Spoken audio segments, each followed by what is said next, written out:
मसीह विरोधी का उद्भव। प्रकाशित वाक्य अध्याय 13 वचन 1 से 18। तब मैंने एक पशु को समुद्र में से निकलते हुए देखा, जिसके 10 सींग और 7 सिर थे। उसके सींगों पर 10 राजमुकुट और उसके सिरों पर परमेश्वर की निंदा के नाम लिखे हुए थे। जो पशु मैंने देखा वह चीते के समान था, और उसके पांव भालू के से और मुंह सिंह का सा था।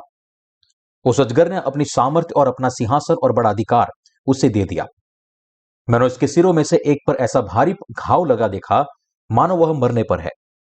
फिर उसका प्राणघातक घाव अच्छा हो गया, और सारी पृथ्वी के लोग उस पशु के पीछे पीछे अचंभा करते हुए चले। लोगों ने अजगर की पूजा की, क्योंकि उसने पशु को अपना अधिकार दे दिया था, और वह कहकर पशु की पूजा की, इस पशु के समान कौन है? कौन उसके लड़ सकता है? बड़े बोल बोलने और निंदा करने के लिए उसे एक मुंह दिया गया, और उसे 42 महीने तक काम करने का अधिकार दिया गया। उसने परमेश्वर की निंदा करने के लिए मुंह खोला, कि उसके नाम और उसके तंबू अर्थात स्वर्ग के रहने वालों की निंदा करे। उसे यह भी अधिकार दिया गया कि पवित्र लोगों से लड़े और उन पर जय पाए, और उसे हर एक कुल और लोग और भाषा और जाति पर अधिकार दिया गया। पृथ्वी के वे सब रहने वाले जिनके नाम उस मेम्ने के जीवन की पुस्तक में लिखे नहीं गए, जो जगत की उत्पत्ति के समय से घात हुआ है, उस पशु की पूजा करेंगे। जिसके कान हो वह सुने। जिसको कैद में पड़ना है वह कैद में पड़ेगा। जो तलवार से मारेगा, अवश्य है कि वह तलवार से मारा जाएगा। पवित्र लोगों का धीरज और विश्वास इसी में है। फिर मैंने एक और पशु को पृथ्वी में से निकलते हुए देखा। उसके मेमने से के 2 सींग थे, और वह अजगर के सामने बोलता था। वह उस पहले पशु का सारा अधिकार उसके सामने काम कर रहा था, और पृथ्वी और उसके रहने वालों से उस पहले पशु की, जिसका प्राण घातक घाव अच्छा हो गया था, पूजा करता था। वह बड़े बड़े चिन्ह दिखाता था, यहां तक कि मनुष्य के सामने स्वर्ग से पृथ्वी पर आग बरसा देता था। उन चिन्हों के कारण उन्हें उस पशु के सामने दिखने का अधिकार उसे दिया गया था। वह पृथ्वी के रहने वालों को भरमाता था, और पृथ्वी के रहने वालों से कहता था कि जिस पशु ने तलवार लगी थी वह जी गया है, उसकी मूर्ति बनाओ। उसे उस पशु की मूर्ति में प्राण डालने का अधिकार दिया गया कि पशु की मूर्ति बोलने लगे, और जितने लोग उस पशु की मूर्ति की पूजा न करें उन्हें मरवा डाले। उसने छोटे बड़े, धनी कंगाल, स्वतंत्र दास सबके दाहिने हाथ या उसके माथे पर एक एक छाप करा दी, कि उसको छोड़ जिस पर छाप अर्थात उस पशु का नाम या उसके नाम का अंक हो, अन्य कोई लेन देन न कर सके। ज्ञान इसी में है। जिससे बुद्धि हो वह इस पशु का अंक जोड़ ले, क्योंकि वह मनुष्य का अंक है, और उसका अंक 666 है। विवरण। वचन 1। तब मैंने एक पशु को समुद्र में से निकलते हुए देखा, जिसके 10 सींग और 7 सिर थे। उसके सींगों पर 10 राजमुकुट और उसके सिरों पर परमेश्वर की निंदा के नाम लिखे हुए थे। प्रेरित यूहन्ना ने एक पशु को समुद्र से ऊपर उठते देखा। इस पशु के माध्यम से जिसे यूहन्ना ने देखा, परमेश्वर हमें दिखाता है कि जब मसीह विरोधी इस धरती पर उठ खड़ा होगा तो वह क्या करेगा। परमेश्वर ने यूहन्ना को इस पशु को 7 सिर और 10 सींगों के साथ दिखाया, हमें यह बताने के लिए कि नहीं कि इस आकार में एक जानवर वास्तव में प्रकट होगा और दुनिया में सक्रिय होगा, लेकिन हमें यह बताने के लिए कि इस पशु के अधिकार और शक्ति वाला कोई व्यक्ति प्रकट होगा, संतों को सताएगा और उन्हें शहीद कर देगा। तो क्या इसका यह अर्थ है कि प्रकाशित वाक्य में जो कुछ भी प्रकट होता है वह केवल प्रतीकात्मक है? बिल्कुल भी नहीं। अंत के समय में मसीह विरोधी और उसके कार्यों को प्रकट करने के लिए परमेश्वर ने ऐसे दर्शनों के माध्यम से बात की। यही वह ज्ञान और सामर्थ है जिससे केवल परमेश्वर की बात कर सकता है। प्रकाशित वाक्य 13 के वचन के द्वारा हमें अंत समय की विशद तस्वीर देखने में सक्षम होना चाहिए। यूहन्ना ने सबसे पहले जो देखा वह समुद्र से निकलना एक पशु था। यहां पशु के 7 सिर और 10 सींग इस दुनिया में उठ खड़े होने वाले पशु विरोधी शक्ति का उल्लेख करते हैं। वाक्यांश। उसके सींगों पर 10 राजमुकुट और उसके सिरों पर परमेश्वर की निंदा के नाम लिखे हुए थे। उसका अर्थ है कि मसीह विरोधी दुनिया के राष्ट्रों को एक साथ इकट्ठा करेगा और परमेश्वर के खिलाफ खड़ा करेगा। यह हमें यह भी बताता है कि वह दुनिया के सभी राजाओं पर शासन करेगा।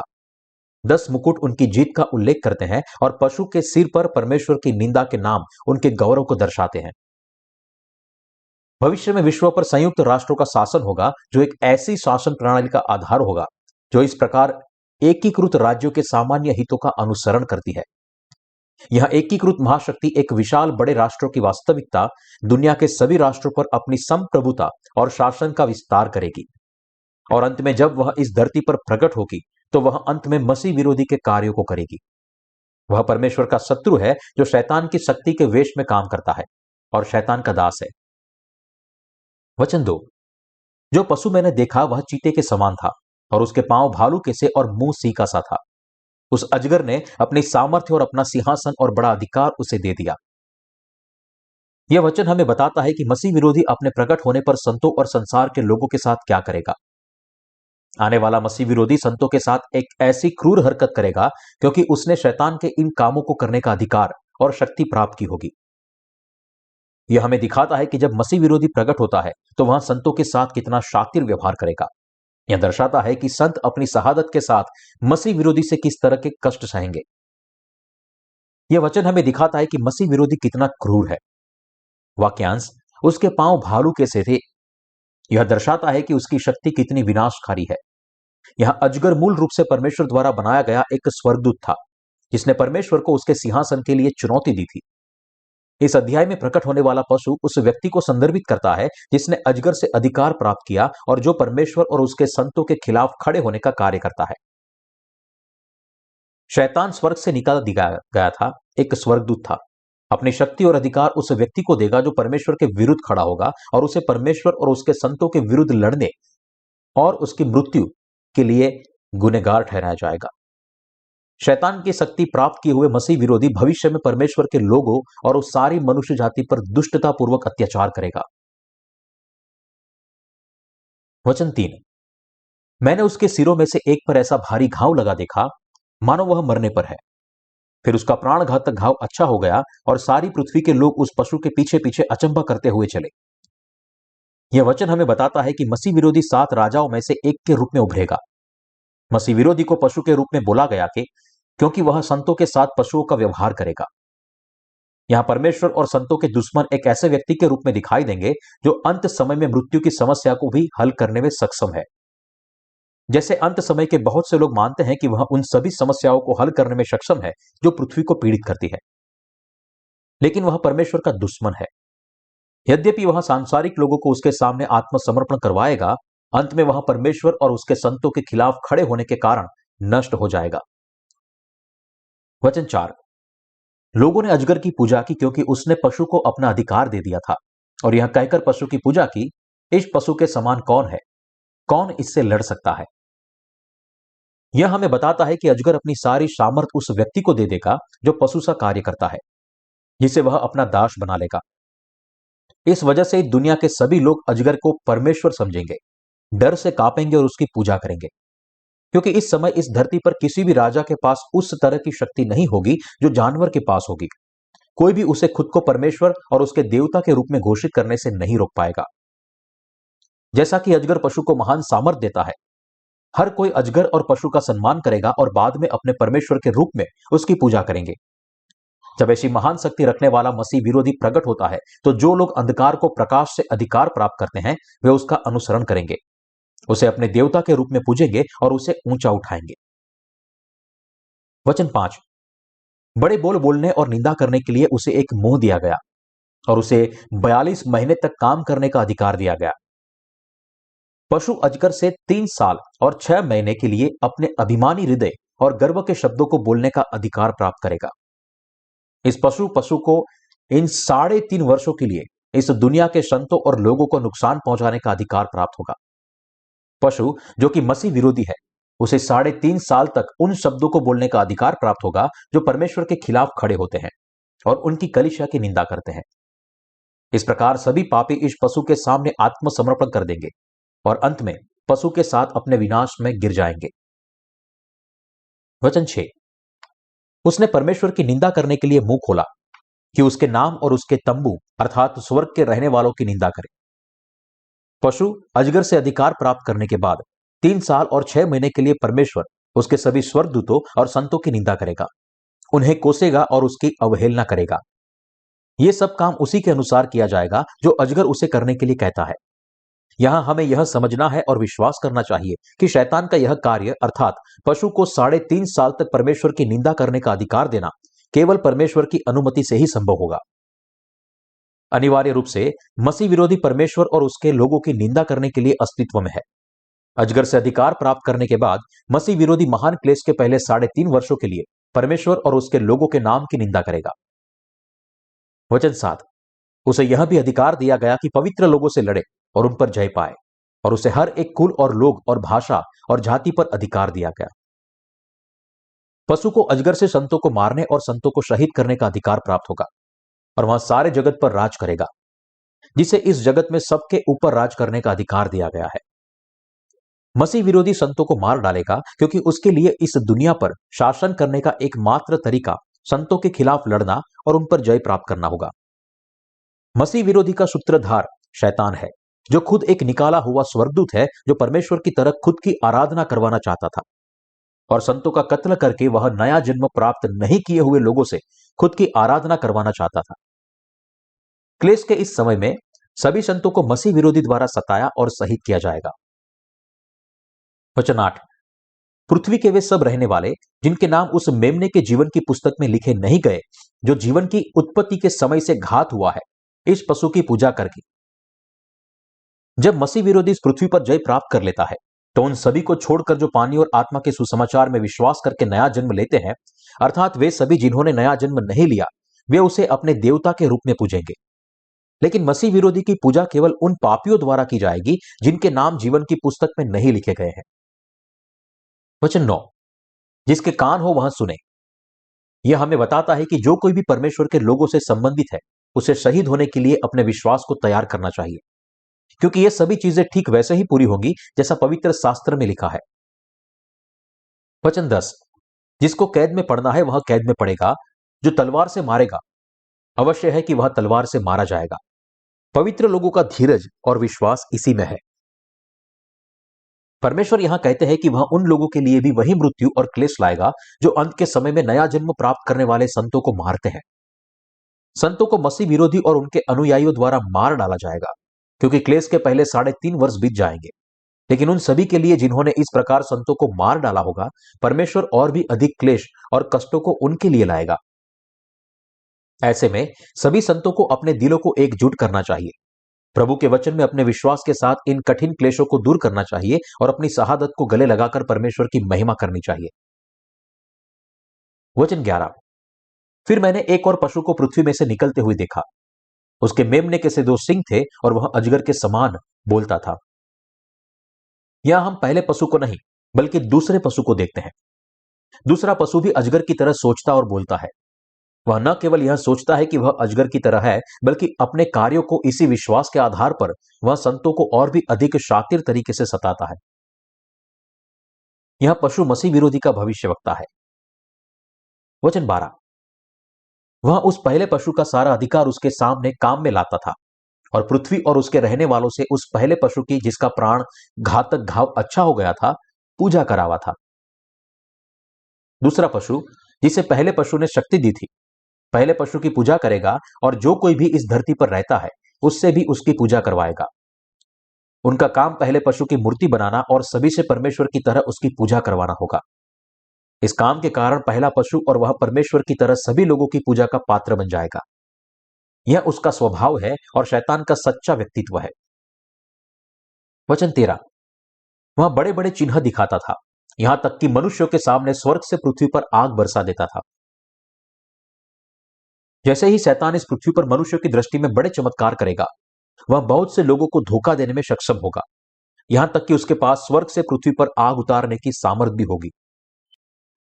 वचन 14, उन चिन्हों के कारण जिन्हें उस पशु के सामने दिखाने का अधिकार उसे दिया गया था, वह पृथ्वी के रहने वालों को भरमाता था और पृथ्वी के रहने वालों से कहता था कि जिस पशु के तलवार लगी थी वह जी गया है, उसकी मूर्ति बनाओ। लेकिन शैतान जल्द ही अपना असली रंग दिखाएगा। वह जो करना चाहता है वह यह है कि वह लोगों के दिलों में परमेश्वर में उनके विश्वास को चुराना और इसके बजाय उनसे खुद की आराधना करवाना है। यह प्राप्त करने के लिए वह मनुष्यों के सामने कई चमत्कार करेगा और परमेश्वर के लोगों को मार डालेगा। अपने अंतिम उद्देश्य को पूरा करने के लिए, अर्थात परमेश्वर के समान बनने के लिए, फिर वह परमेश्वर के स्थान पर चढ़ने का प्रयास करेगा। वह इस प्रकार पहले पशु की एक मूर्ति बनाता है और लोगों को परमेश्वर की तरह उसकी पूजा करवाता है। वचन 15, उसे उस पशु की मूर्ति में प्राण डालने का अधिकार दिया गया कि पशु की मूर्ति बोलने लगे, और जितने लोग उस पशु की मूर्ति की पूजा न करें उन्हें मरवा डाले। क्योंकि स्वयं को देखना देवता बनाने में सबसे बड़ी बाधा परमेश्वर के लोग होंगे। शैतान उनसे छुटकारा पाने के लिए हर संभव प्रयास करेगा। इस प्रकार वह उन सभी को मार डालेगा जो पशु की मूर्ति की पूजा नहीं करते, चाहे वे कितने ही क्यों ना हो। लेकिन संत इस पशु के सामने आत्मसमर्पण नहीं करेंगे। इस प्रकार अनगिनत संत इस समय अपने विश्वास के लिए स्वेच्छा से अपनी शहादत को गले लगाएंगे, अपने जीवन के बाद की आशा की ओर देखते हुए। जैसा कि मसीह विरोधी संतों के लिए एक बहुत बड़ा कष्ट लाएगा, परमेश्वर ने उसके लिए 7 कटोरे की विपत्तियों और हमेशा के लिए जलने वाले नरक की सजा तैयार की है। वचन 16 और 17। उसने छोटे बड़े, धनी कंगाल, स्वतंत्र दास सबके दाहिने हाथ या उसके माथे पर एक एक छाप करा दी, कि उसको छोड़ जिस पर छाप अर्थात उस पशु का नाम या उसके नाम का अंक हो, अन्य कोई लेन देन न कर सके। क्लेश के चरम पर यह सुनिश्चित करने के लिए कि हर कोई उसके नियंत्रण में आए, मसीह विरोधी सभी को अपने दाहिने हाथों या अपने माथे पर एक चिन्ह प्राप्त करने की आवश्यकता करवाएगा। यह चिन्ह पशु का चिन्ह है। सभी को अपना सेवक बनाने के लिए मसीह विरोधी लोगों को अपनी छाप प्राप्त करने के लिए बाध्य करेगा। लोगों के जीवन को अपने सामर्थ्यवान के रूप में रखने के हुए मसीह विरोधी तब अपनी राजनीतिक योजनाओं के साथ आगे बढ़ता है। वह इस प्रकार जिस किसी भी व्यक्ति के पास पशु का चिन्ह नहीं है, जो उसके प्रति विश्वास योग्यता का प्रमाण है, उसके लिए कुछ भी खरीदना या बेचना असंभव बना देगा। यह निशान पशु का नाम है या उसकी संख्या है। जब भविष्य में पशु दुनिया में आता है तो हर किसी को उसके नाम या उसकी संख्या को बना चिन्ह प्राप्त करना होगा। इसलिए हमें खुद को परमेश्वर की चेतावनी को याद दिलाना चाहिए कि जो लोग इस निशान को प्राप्त करेंगे, उन्हें आग और गंधक की जेल में फेंक दिया जाएगा।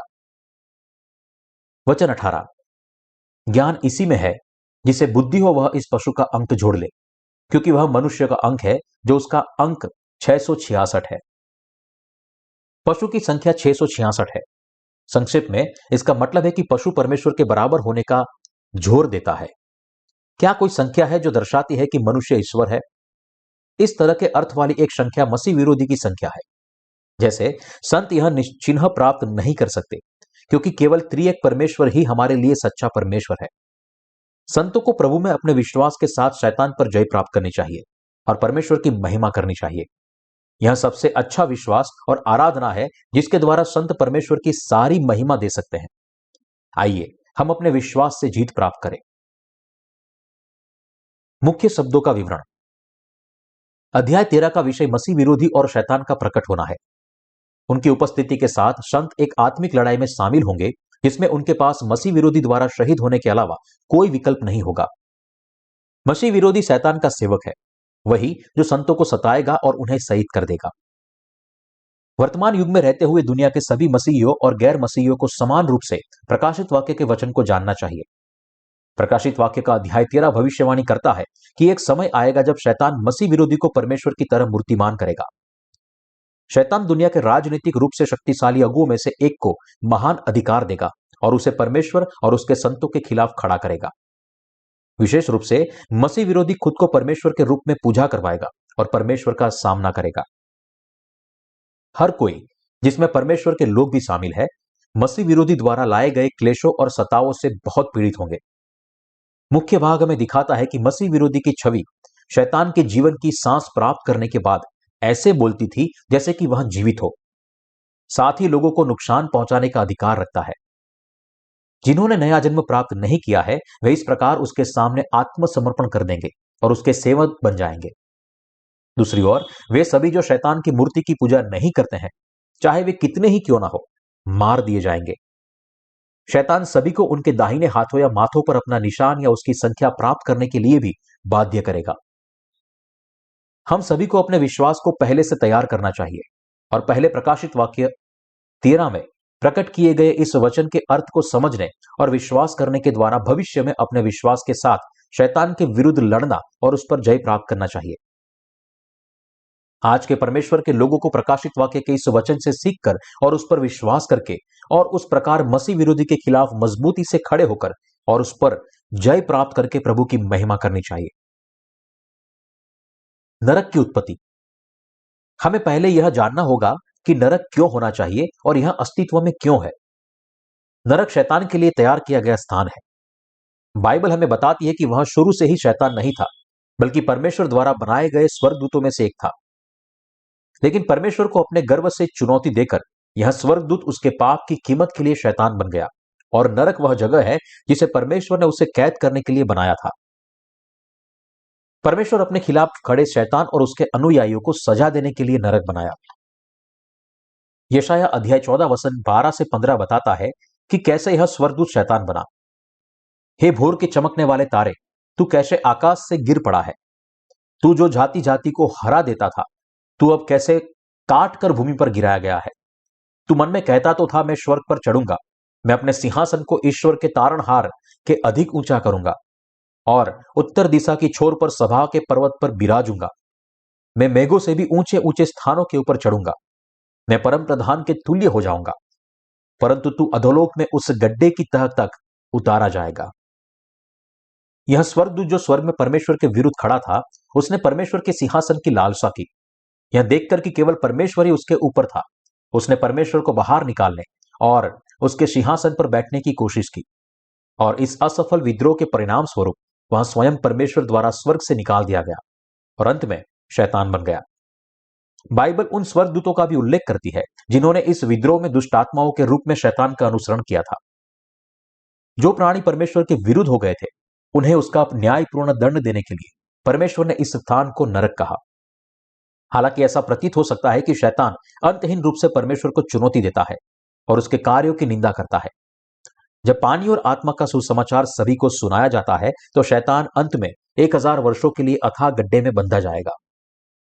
क्योंकि शैतान मूल रूप से परमेश्वर के विरुद्ध होने के अपने पाप का पश्चाताप नहीं करेगा, वह स्वयं को परमेश्वर के रूप में ऊंचा उठाने का प्रयास करता रहेगा और अंत में अनंत काल के लिए नरक की भयानक सजा को प्राप्त करेगा। अपने अंत तक शैतान लोगों को उसकी मूर्ति बनाकर परमेश्वर और धर्मी लोगों के विरुद्ध खड़ा होता रहेगा। बाइबल इस पतित स्वर्गदूत को, जो परमेश्वर और उसके संतों की निंदा करता है, उसे शैतान या दुष्ट और अजगर या पुराना सांप कहती है। प्रकाशित वाक्य अध्याय 12 वचन 9। 666 पशु की संख्या।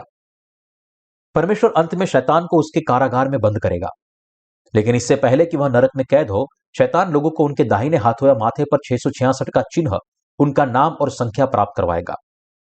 जिन लोगों के पास यह निशान नहीं है, उन्हें वहां कुछ भी खरीदने या बेचने से मना करेगा। संख्या 7 पूर्णता की संख्या है, जो परमेश्वर को सूचित करता है। दूसरी ओर संख्या 6 का अर्थ मनुष्य है, क्योंकि परमेश्वर ने छठे दिन मनुष्य को अपने स्वरूप और अपनी समानता के अनुसार बनाया। यहां पशु की संख्या 666 त्रिएक परमेश्वर की तरह बनने की कोशिश कर रहे मनुष्य के गौरव को प्रकट करती है। बहुत ही जल्द इस दुनिया में वह समय आएगा जब लोगों को 666 का यह निशान मिलेगा। प्रकाशित वाक्य अध्याय 13 वचन 1 हमें बताता है कि 10 नगर में से 7 राजा निकलेंगे। उनमें से जिसके पास बड़ी शक्ति है और जिसे शैतान से अधिकार दिया गया है, वही संसार को अपने शासन के अधीन करेगा। अपने नश्वर घावों को ठीक करने और आकाश से आग को नीचे लाने जैसे महान चमत्कार करते हुए वह दुनिया के सभी लोगों को अपने पीछे कर लेगा। दूसरे शब्दों में, जब शैतान लोगों को परमेश्वर का अनुसरण करने से अधिक खुद का अनुसरण करने के लिए प्रेरित करता है, तो बहुत से लोग अंत में उसे परमेश्वर के रूप में पूजते हैं। जैसे ही नायक मुसीबत के समय में आते हैं, मसीह विरोधी शैतान से महान अधिकार प्राप्त करने के बाद कठिन राजनीतिक आर्थिक समस्याओं का समाधान करके जिसका सामना दुनिया कर रही होगी, सभी के द्वारा ईश्वर के रूप में अनुसरण करने की कोशिश करेगा। अंत में शैतान अंत के समय में सीधे परमेश्वर को चुनौती देने का प्रयास करके अपने असली रंग को प्रकट करेगा। जैसा कि हम दानियल की पुस्तक से देख सकते हैं कि जब महान क्लेश अपने पहले भाग के अंत में पहुंचेगा, तब वह अत्यंत कठिन हो जाएगा। 3.5 साल तक चलने वाला यह पहला भाग भयानक विपत्तियों और शैतान के शक्तिशाली शासन का युग है। लेकिन जब ये पहले 3.5 साल पूरे हो जाएंगे, तो आगे जो होगा वह और भी बड़ी मुसीबतों का बवंडर होगा। इस समय शैतान को संसार के लोगों के बीच अपना काम करने का अधिकार दिया जाएगा। जो लोग उसकी नहीं सुनता है, उसे मार डालेगा और ऊपर से स्वर्ग से आग गिराने वाले अपने चमत्कार से उन्हें धोखा देगा, खुद को मूर्तिमान करेगा और उनसे परमेश्वर के विरुद्ध निंदा के कार्य करवाएगा। उसी समय मसीह विरोधी शैतान से सभी अधिकार प्राप्त करने के बाद संतों की निंदा करेगा और उन सभी संतों को मार डालेगा जो उसकी बात नहीं मानते हैं। जैसा कि वचन 7 और 8 हमें बताता है, उसे यह भी अधिकार दिया गया कि पवित्र लोगों से लड़े और उन पर जय पाए, और हर एक कुल और लोग और भाषा और जाति पर अधिकार दिया गया। पृथ्वी के वे सब रहने वाले जिनके नाम और मेमने के जीवन की पुस्तक में लिखे नहीं गए जो जगत की उत्पत्ति के समय से घात हुआ है, उस पशु की पूजा करेंगे। हालांकि ऐसे लोग हैं जो इस समय पशु की पूजा करने से इनकार करते हैं, और ये कोई और नहीं बल्कि परमेश्वर के नया जन्म पाए हुए लोग हैं, जिनके नाम मेमने के जीवन की पुस्तक में लिखे गए हैं। शहादत की घटना। शहादत एक घटना है जो तब होती है जब वे संत जो पानी और आत्मा के सुसमाचार में विश्वास करके नया जन्म प्राप्त करते हैं, शैतान के चिन्हों को अस्वीकार करके प्रभु में अपने विश्वास की रक्षा करते हैं। दूसरे शब्दों में कहे तो जैसे जैसे 3.5 साल की पहली अवधि समाप्त होगी, महान क्लेश अपने पूर्ण विकसित चरण में आ जाएगा। इस समय धर्मी लोगों को उनकी शहादत के लिए तैयार होना चाहिए। हालांकि जो लोग पशु को अपने उद्धारकर्ता के रूप में मानते हैं, उन्होंने पानी और आत्मा के सुसमाचार में विश्वास नहीं किया है और इस प्रकार अपने पापों की क्षमा प्राप्त नहीं की है, और अभी भी उनके दिलों में पाप है। वे शैतान का पक्ष लेंगे और अंत में उसके सामने आत्मसमर्पण कर देंगे, क्योंकि मसीही जो पशु में विश्वास करते हैं लेकिन नया जन्म प्राप्त नहीं किया है, उनके दिलों में कोई पवित्र आत्मा नहीं है। जब उन्हें सताया जाएगा तब वे शैतान के सामने आत्मसमर्पण कर देंगे, अपने दाहिने हाथों या माथों पर उसका निशान प्राप्त करेंगे और अंत में परमेश्वर के रूप में उसकी पूजा करेंगे। हमें स्पष्ट रूप से पता होना चाहिए कि जो लोग इस समय शैतान की पूजा नहीं करते हैं, वे केवल वही होंगे जिन्होंने अपने पापों की क्षमा प्राप्त कर ली है। हमें यह भी समझना चाहिए कि परमेश्वर ने हमें स्पष्ट रूप से कहा है कि वह शैतान के साथ उन सभी को जो पशु के सामने आत्मसमर्पण करते हैं, आग और गंधक की झील में फेंक देंगे। वचन 9 और 10 हमें बताते हैं, जिसके कान हो वह सुने, जिसको कैद में पड़ना है वह कैद में पड़ेगा, जो तलवार से मारेगा अवश्य है कि वह तलवार से मारा जाएगा। पवित्र लोगों का धीरज और विश्वास इसी में है। इस समय मसीह विरोधी उसके अनुयायी धर्मियों पर बहुत अत्याचार करेंगे, उन्हें बेच देंगे और उन्हें अपनी तलवारों से मौत के घाट उतार देंगे। हालांकि हमें यहां निश्चित रूप से यह समझना चाहिए कि परमेश्वर निश्चित रूप से हमारे शत्रुओं से बदला लेगा जो धर्मियों को सताते और मारते हैं। इस प्रकार संतों को परमेश्वर के वादों पर विश्वास करके अपने उत्पीड़न और मृत्यु से गुजरना होगा। यदि परमेश्वर हमारे शत्रुओं से अपना प्रतिशोध नहीं लेने वाला था, तो न्याय के असंतुष्ट भाव में हम अपनी आंखें कैसे बंद कर सकते थे? लेकिन जैसा कि परमेश्वर ने हमें हमारे शत्रुओं से बदला लेने का वादा किया है, जो हमें नुकसान पहुंचाते हैं, हमारी मृत्यु व्यर्थ नहीं होगी। परमेश्वर निश्चित रूप से उन लोगों से बदला लेगा जो धर्मियों को पीड़ा देते हैं और उनको सताते हैं, और धर्मियों को उनके पुनरुत्थान, रैप्चर और मेमने के विवाह भोज के लिए मार्गदर्शन करता है, जिससे वे 1000 साल तक प्रभु के साथ राज्य करें और अनंत काल तक उसके साथ रहें। हम सभी इस पर विश्वास करते हैं और इसकी आशा करते हैं। इसलिए हमारा परमेश्वर सबसे अच्छा परमेश्वर है, जो हमारी सभी आशाओं को पूरा करता है।